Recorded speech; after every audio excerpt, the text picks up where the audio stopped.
Hello student, I hope all are you okay. Please take care. And some of the students they asked me, please ma'am send me exercise 8.2 second number question. So that's why I am repeating this question. I am not repeating but I am telling again this question. Okay? मैं बताई थी कि ये जैसे ही आपका example है वैसे ही होगा, ठीक है? मैं बता रही हूँ। इसमें लिखना है नवीन से income in the financial year 2014 was 7,20,000। ठीक है, इसमें टैक्स इनकम टैक्स देखना है, जो लास्ट में आता है टोटल पेबल टैक्स। तो लिखा है नवीन से इनकम, नवीन से इनकम कितना लिखा है देख सकते हैं इसमें 7,20,000। ठीक है, ये हो गया। अब अगर मैं आपको बताई थी इनकम से फिर क्या करते हैं टैक्स बचाने के बहुत सारे क्या करते हैं सेविंग्स करते हैं, LIC हो, प्रीमियम इंश्योरेंस हो, और क्या बोलते हैं नेशनल सर्टिफिकेट, जो भी नेशनल सेविंग सर्टिफिकेट होता है, फिर हाउस रेंट होता है, फिर डोनेट भी करते हैं। ये सब आपका सेविंग्स में और डोनेट ये सब आपका सब्ट्रैक्ट होता है टोटल इनकम से। ठीक है, तो मैं सबसे पहले लिखती हूँ सेविंग्स। तो सेविंग में मतलब क्या क्या क्या है, सबसे पहले LIC दिया है, LIC लाइफ इंश्योरेंस पॉलिसी। ठीक है, LIC में कितना क्या है 20,000, ये हो गया 1। फिर उसके बाद को क्या क्या जनरल प्रोविडेंट फंड में एवरी मंथ क्या है 4,000, मतलब क्या होगा 48। मैं यहाँ पे लिख रही हूँ, तो टोटल कितना होगा 48,000। ठीक है, आगे लिखा है वो also purchase a national saving certificate। ये हो गया NSC नेशनल सेविंग सर्टिफिकेट। कितने थाउजेंड का वो खरीदा परचेज 30,000। ये हो गया टोटल सेविंग आपका कितने में आ रहा है 90,000। ये हो गया सेविंग। ठीक है, ये आप क्या होगा सब्ट्रैक्ट होगा किससे इनकम से। तो कितना आएगा आप लिखेंगे payable tax, payable tax equal to क्या करेंगे 7,20,000 माइनस 98,000। तो कितना आ रहा है आपका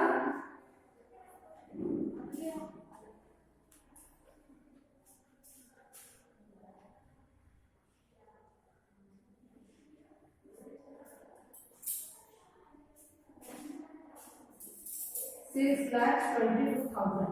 ये हो गया आपका पेबल टैक्स। फिर उसमें आप इसमें लिखा है कि डोनेट्स की आउटफुट डोनेट्स 50,000 है। ऑर्फनेज मतलब आप जानते हैं जहाँ पे मतलब अनाथालय में वो क्या किया डोनेट किया। तो डोनेट में लिखा है इसमें जो डोनेट करता है 50,000 का, बट इसमें लिखा है it is 50% of tax free. 50% of tax free मतलब इसमें 50% टैक्स फ्री है, मतलब उसको 50% का टैक्स लगेगा। तो कितना आएगा यहाँ पे 50% ऑफ 50,000 आएगा कितना जानते हैं 50% मतलब कितना होगा 7,500 रुपीज। ये भी सब्ट्रैक्ट होगा आपका पेबल टैक्स से, क्योंकि वो डोनेट किया और वो टैक्स फ्री है तो 50% टैक्स फ्री है, तो ये सब्ट्रैक्ट होगा total payable tax equal to आप क्या करेंगे 6,22,000 माइनस 7,500। तो आपका आएगा कितना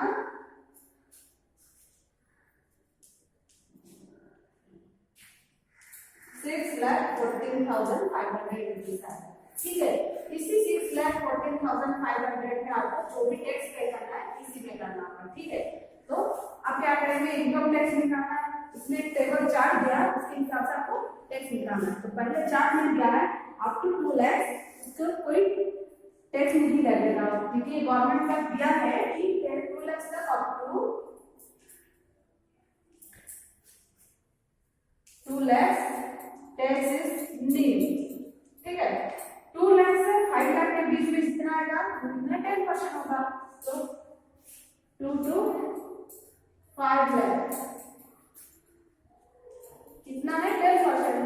तब 2 से 5 लाख के बीच में कितना होता है 3 लाख में कितना टैक्स लग रहा है 10%। तो यहाँ पे क्या लिखेंगे 10% ऑफ 3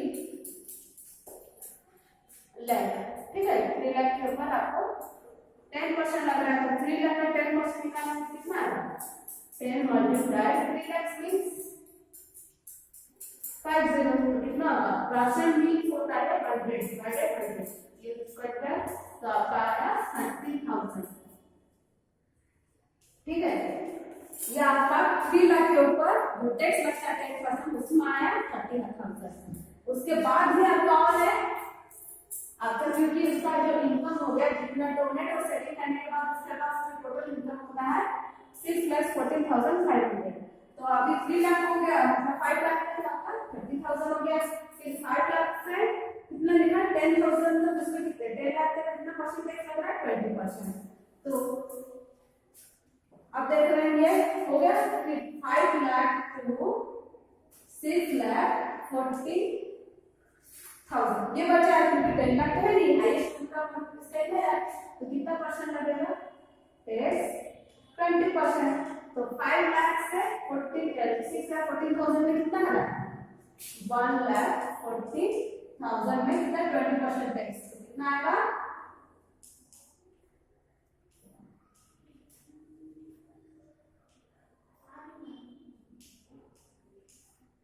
22,800 रुपीज।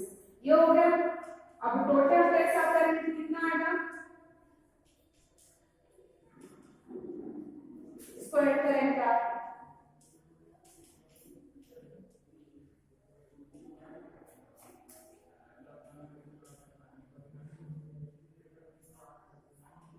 52,800 रुपीज। क्या आ गया। अब उसके बाद चार्ट में लिखा है एजुकेशन टैक्स, मतलब उसको जो टैक्स लग रहा है पेबल टैक्स में 3%, मतलब एक 2% रहता है उसका एजुकेशन, मतलब हाई जो ग्रेजुएशन से जितना भी करता है उसका, और सेकेंडरी हाई तक एजुकेशन 1%। तो टोटल एजुकेशन टैक्स उसके ऊपर लगता है 3% होता है, ठीक है। 2 + 1 तो 3% हो गया टोटल एजुकेशन। तो आप निकालेंगे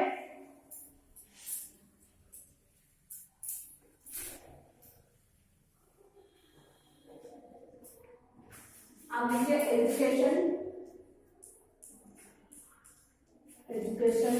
टैक्स इक्वल टू 3%, तो 3% ऑफ 52,800, तो कितना आएगा इसका 3% निकालेंगे तो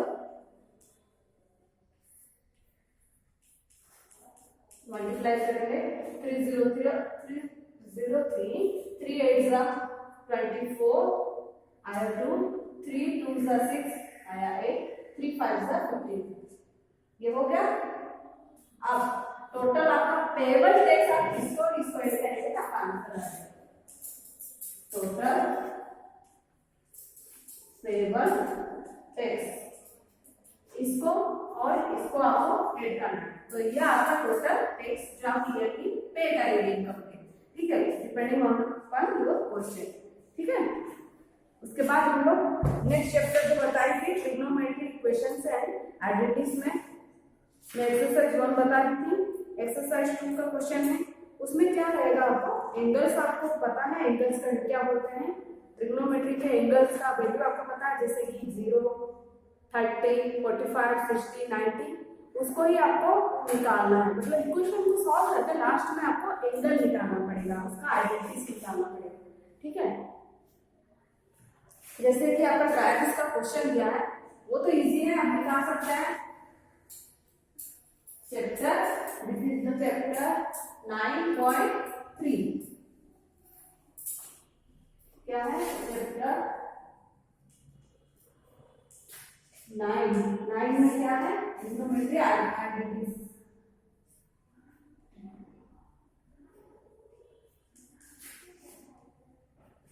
आइडेंटिटीज, जिसमें आपका क्या है 9.2, ठीक है। 9.2 में जैसे फर्स्ट एक्सरसाइज क्वेश्चन में लिखा है, मैं एक्सरसाइज सॉरी ट्रायंगल्स का क्वेश्चन दिया है, cos theta plus sin theta equal to proof करना है मतलब जितने भी एंगल्स का वैल्यू दिया है इसमें लिखा है theta equal to 0, 30 degree, 45, 60 and 90. तो given angle of this theta you have to put in place of theta then put that equal to root. मतलब आपको थीटा की जगह वो एंगल्स आपको एक एक करके पुट करना है तो कौन से एंगल में ये इक्वेशन सेटिस्फाई होता है. ठीक है, तो सबसे पहले हम लोग थीटा इक्वल टू 0 लेंगे. ठीक है, and put theta equal to 0 degree. तो इसमें क्या पुट कर रहे हैं मतलब cos 0 sin 0 इक्वल टू √2. तो cos 0 का वैल्यू आप जानते हैं, वो आपको याद करना पड़ेगा. cos 0 इक्वल टू 1 होता है, sin 0 equal to 0 equal to 2. ये इक्वल मतलब नहीं होता है तो ये सेटिस्फाइड नहीं है. Again we will put theta equal to 30 degree.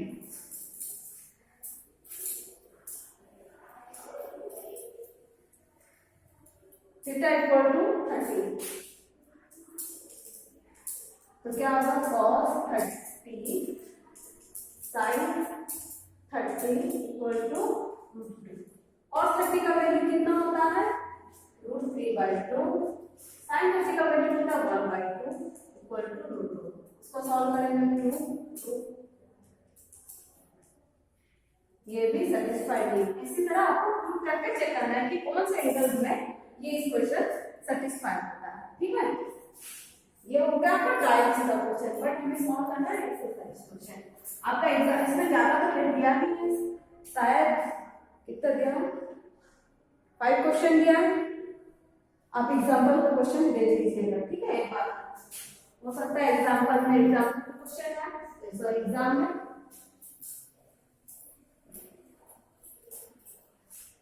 जैसे इसमें क्वेश्चन सॉल्व करते हैं. ये 2 cos square theta minus √3 cos theta equal to 0. इसमें आपको कोई एंगल दिया नहीं है बट आपको इसको सॉल्व करके थीटा का वैल्यू निकालना है कि इसमें सॉल्व करने पर इस इक्वेशन को थीटा कौन सा आइडेंटिटी को सॉल्व करता है मतलब निकालना है. ठीक है, अब इसमें हम लोग जब सॉल्व करेंगे तो हम लोग क्या करेंगे इक्वेशन को सॉल्व करना है. आप देख लेंगे इसमें माइनस साइन के बीच में माइनस साइन है तो हम लोग जैसे पढ़ रहे हैं कि प्लस या माइनस साइन होता है तो उसके आगे और पीछे को हम लोग क्या बोलते हैं टर्म बोलते हैं. जैसे यहाँ पे माइनस साइन मिडिल में दिया है तो उसके सामने और बाद वाले को टर्म बोलेंगे. यहाँ पे 2 टर्म है. ठीक है, तो 2 टर्म में cos थीटा हम लोग को कॉमन मिल रहा है. हम लोग क्या करेंगे हम cos थीटा को कॉमन बाहर निकालेंगे. ठीक है, कॉमन लेंगे तो ब्रैकेट में क्या है यहाँ पे स्क्वायर है. देखिए यहाँ पे स्क्वायर है. एक cos थीटा आकर कॉमन ले तो अंदर क्या बचेगा 2 cos थीटा. एक बचेगा माइनस यहाँ पे एक ही सिंगल cos थीटा उसको कॉमन लेंगे तो अंदर क्या बचेगा माइनस √3 इक्वल टू 0. अब बताइए कि cos थीटा और ब्रैकेट में जितने भी वैल्यू है उन दोनों को जो भी वैल्यू मिडिल में ब्रैकेट और टर्म के बीच में cos थीटा के बीच में कोई साइन नहीं है तो वहां पे डॉट देगा. और डॉट मतलब क्या बोलते हैं प्रोडक्ट. प्रोडक्ट मतलब होता है मल्टीप्लिकेशन का साइन. ठीक है, तो जो भी मल्टीप्लिकेशन का साइन है और इक्वल है तो क्या करते हैं जैसे आप देखो sin theta multiply cos theta equal to 0 ऐसा रहे तो एक बार क्या करते हैं sin थीटा इक्वल टू 0 लेंगे एक बार cos थीटा इक्वल टू 0. ठीक है, ऐसे लेके सॉल्व कर सकते हैं. अगर यहाँ पे मल्टीप्लिकेशन का साइन नहीं है डॉट है तो भी हम लोग एक बार sin थीटा इक्वल टू 0 लेंगे एक बार cos थीटा इक्वल टू 0 लेंगे. कब लेंगे जब इक्वेशन का साइन होगा 0 या कोई वैल्यू हो इक्वेशन का साइन तो ऐसे लेंगे. ठीक है, बट कौन से ऑपरेशन में सिर्फ मल्टीप्लिकेशन किसी वैल्यू. ठीक है, ये हो गया.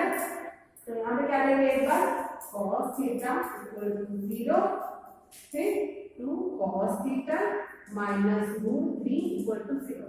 तो आप बताइए यहाँ पे cos थीटा इक्वल टू 0 ये अभी बताइए cos थीटा मतलब cos में जितने भी एंगल स्टार्ट फ्रॉम 0 से हम लोग बहुत मतलब 1 2 3 4 करके वैसे ही होता है लेकिन हमें जो सटीक वैल्यू एग्जैक्ट वैल्यू प्राप्त है मतलब मालूम है वो है 0, उसके बाद 30, 45, 90, 60 ऐसे हम लोग जानते हैं। तब ये बताइए cos थीटा में cos में इस एंगल का वैल्यू 0 है, हम लोग जानते हैं 90, तो cos 90, तो cos का हो जाएगा थीटा इक्वल टू 90। तो ये वैल्यू आपको याद रखना पड़ेगा, ठीक है। आप इसको सॉल्व करेंगे तो cos थीटा इक्वल टू ये √3 उधर जाके क्या होगा -√3 प्लस में हो जाएगा cos थीटा इक्वल टू 2 यहाँ पे मल्टीप्लाई है cos के साथ, इधर √3 के साथ डिवाइड हो जाएगा √3/2 cos में किसका वैल्यू होता है तो चार्ट में आपको पता है 90 ये होता है cos 30 का वैल्यू, तो cos theta equal to cos 30, cos उसका हो जाएगा थीटा इक्वल टू होगा 30 डिग्री, ठीक है। तो थीटा के टू वैल्यूज मिला आपको 90 डिग्री एंड 30 डिग्री, ऐसे ही आपको सॉल्व करना है।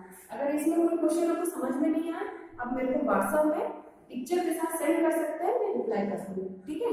तब तक के लिए गुड डे।